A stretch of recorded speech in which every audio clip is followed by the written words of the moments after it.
So if life gives you lemons, make lemonade with blueberries. I'm Greg. I'm Julie. And we're the Crafty Winers.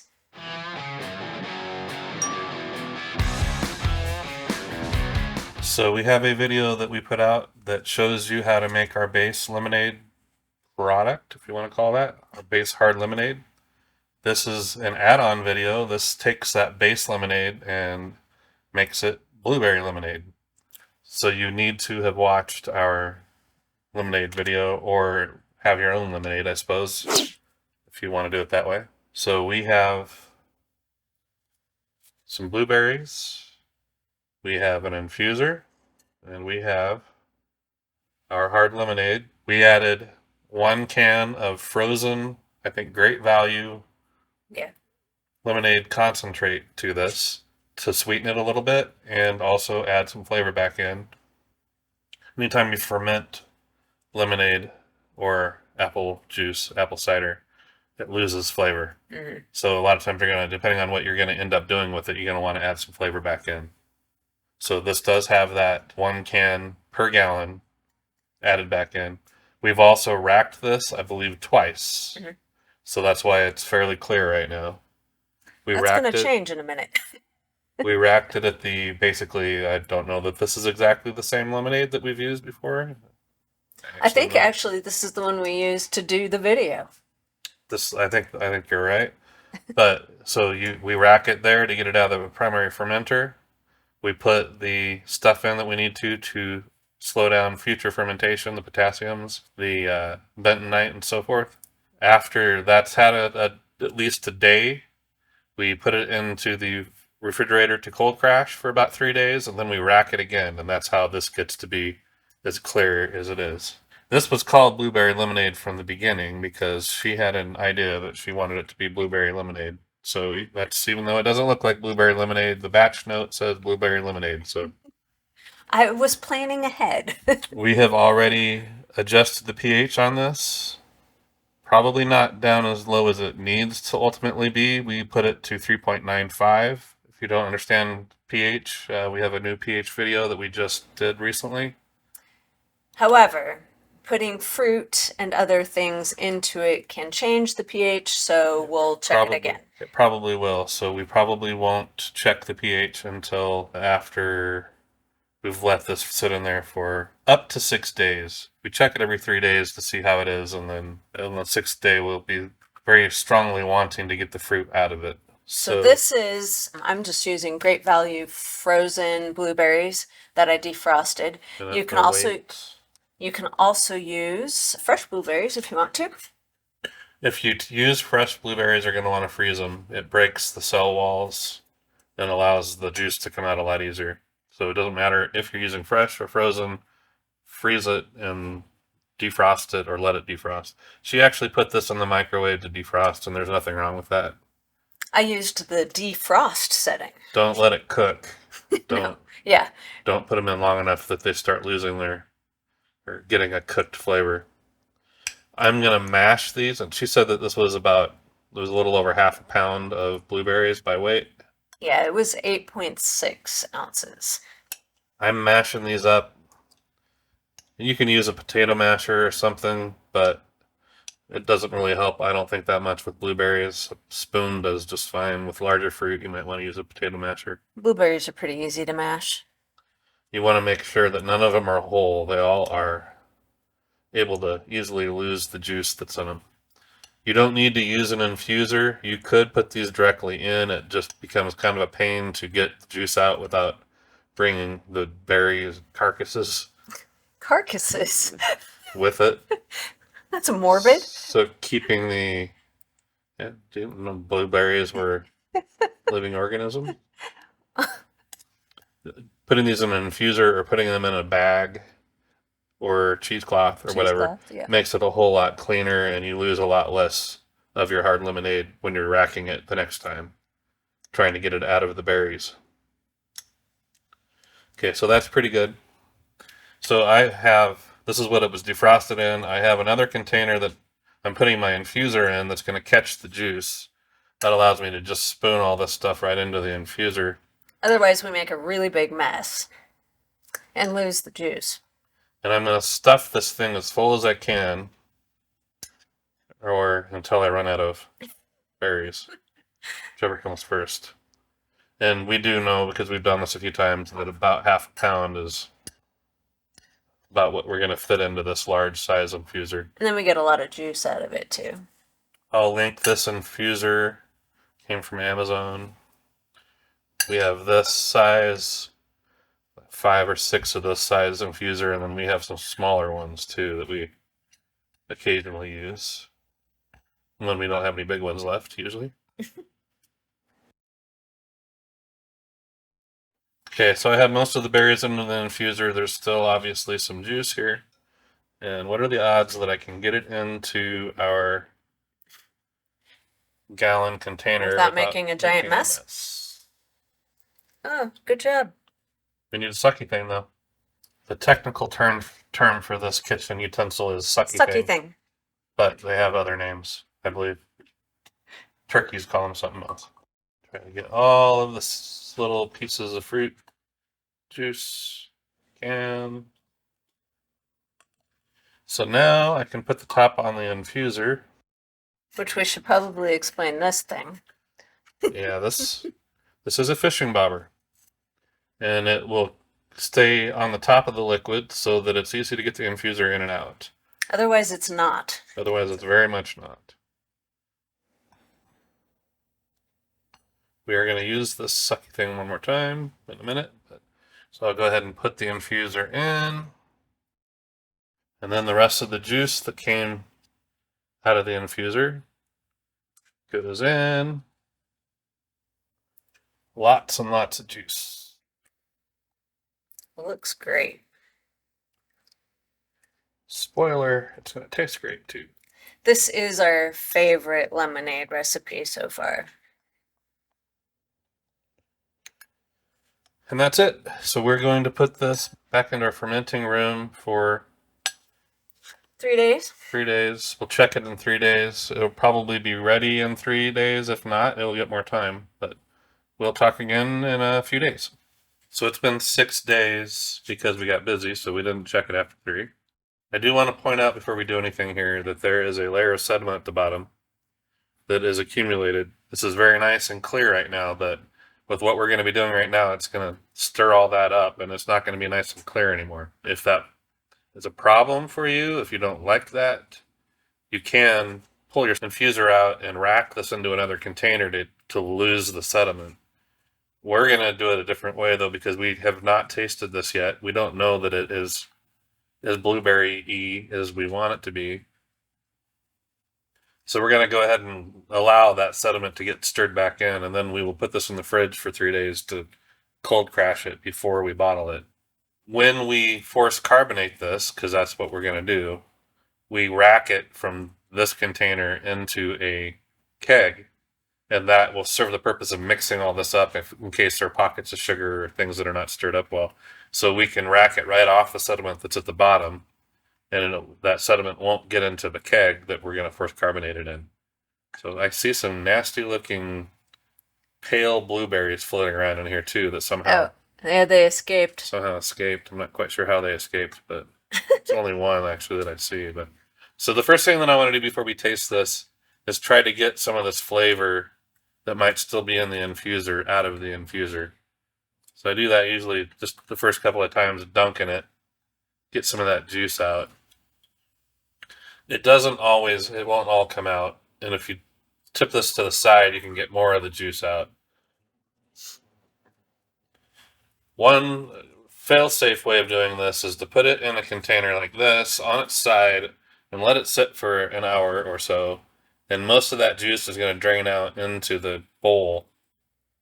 And then you can add that back in. We're filming, so we're not going to be that patient. So here comes all the sediment. I'm going to stir it up.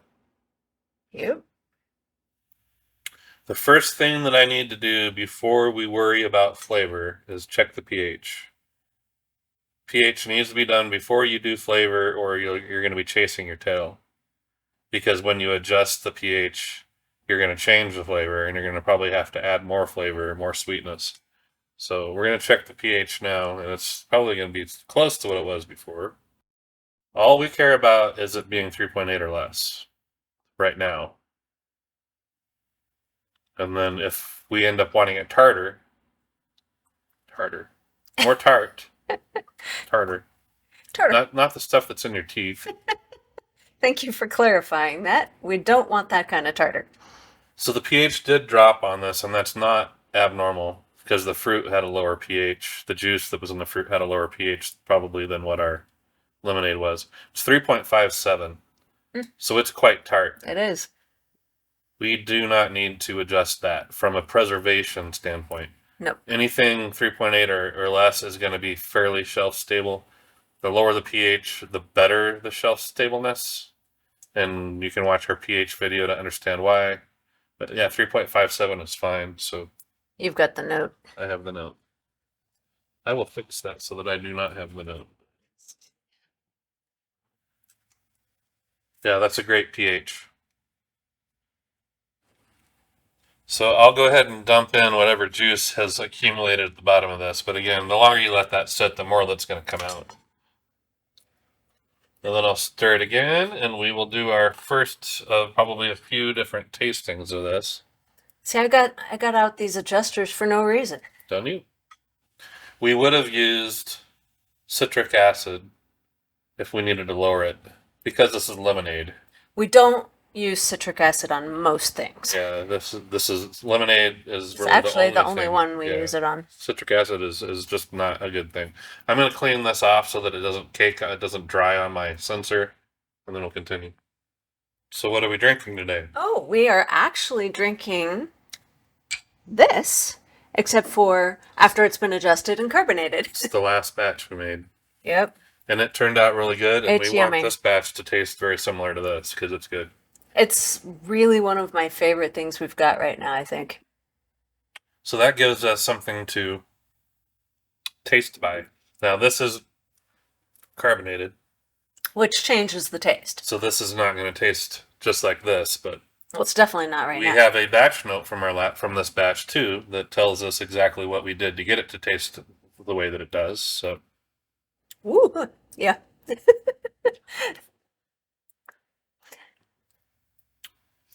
so the base taste is similar, a lot more tart. There's no sweetness in this at all. Wouldn't expect there to be. You can A little bit taste. from the blueberries. You can taste the blueberry, but yeah, it's definitely not sweet. So I am trying to watch my weight. She tries to watch her weight. We don't do a lot of things that have sugar that are not necessary. Sugar was necessary in here for the alcohol, but the sugar is mostly gone, other than what was infused into it by the blueberries. But it's natural. But that's natural sugar. fruit, so. This is Da Vinci sugar-free blueberry syrup, and we really like our sugar-free syrups. So I'll put up a picture of our collection right now. But we're going to use this to both sweeten this and add some more blueberry flavor, because although there is blueberry flavor here, it's not as pronounced as what we would like. So Plus, this we want a little sweet. and the sweetness. Yeah. This does both at the same time. You can use extract that's a blueberry extract that probably would just add blueberry flavor and not sweetness. You could use allulose to sweeten it. This does it all in one bang. And this is just the same stuff that they have at coffee shops for. I mean, you could put blueberry in your coffee, but more often Italian sodas. Right. So it's easy to find. Amazon has a pretty amazing collection of sugar-free syrups. We've found everything that we've looked for. Yeah. And we will have a link for this particular one in the description below. So, per our batch note, the last time we made this, I think we did 2.5 ounces. 2.25 ounces, I believe. 2.25. Yeah. So, there is no quarter mark on this. Our nice little jig does not have quarter marks, so I'll just have to guess. Oh, we used the other one when we made the first batch. Yeah, that's the only downfall of this, but that's not a big downfall. I can pretty easily estimate halfway between the 2 and 2.5. Maybe a little more. It looks different when you're looking down on it. Yep, I'm happy with that. That is 2¼ ounces. So we know that that is really close to being in the ballpark where we want this. So otherwise, if you're doing this for the first time, if you're experimenting with new flavors, you probably want to be fairly conservative. We almost always start with 2 ounces of a syrup and then go from there. In this case, we did 2 ounces and then decided to need just a little tiny bit more flavor. And we start with 2 ounces just because we have experience that 2 ounces of these type of sugar-free syrups tend to work. Yeah, if you're using the sugared version of these syrups, it will be probably a lot different. So this is just on the sugar-free ones. We started before we were comfortable with the 2 ounces. We started just doing an ounce at a time and then a half an ounce after that.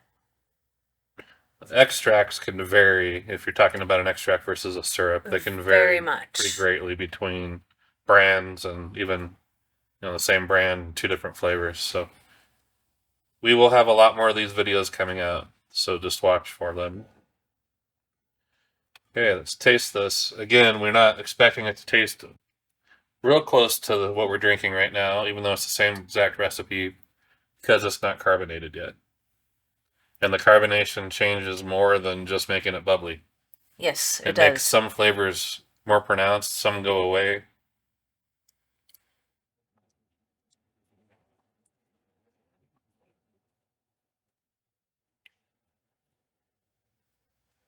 Yep.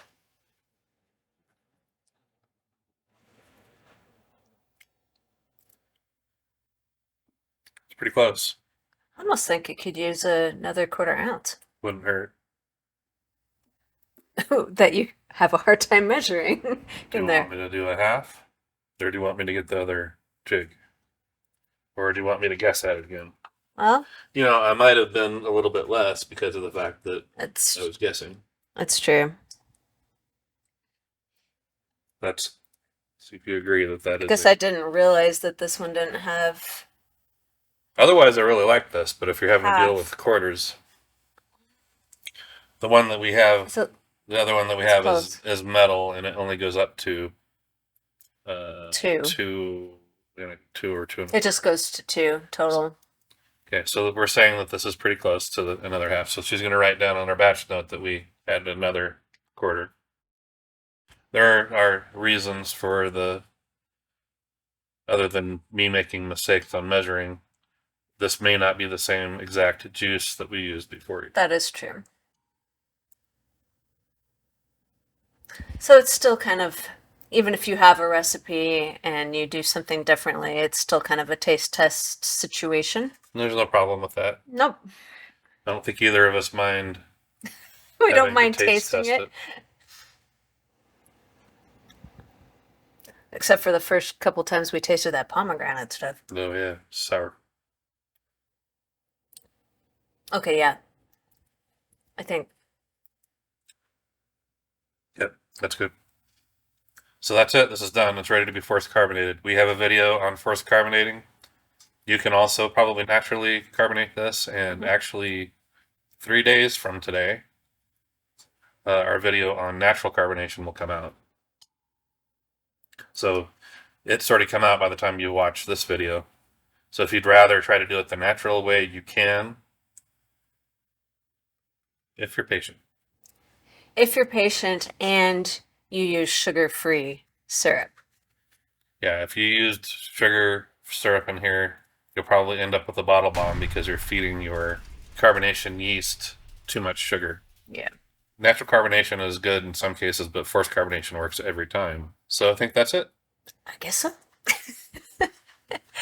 Thank you all for watching another one of our videos. Please like and subscribe if you haven't already. If you have subscribed to our channel, thank you. We appreciate you guys. I hope you try this and leave us comments on how it turned out for you. Until next time, cheers.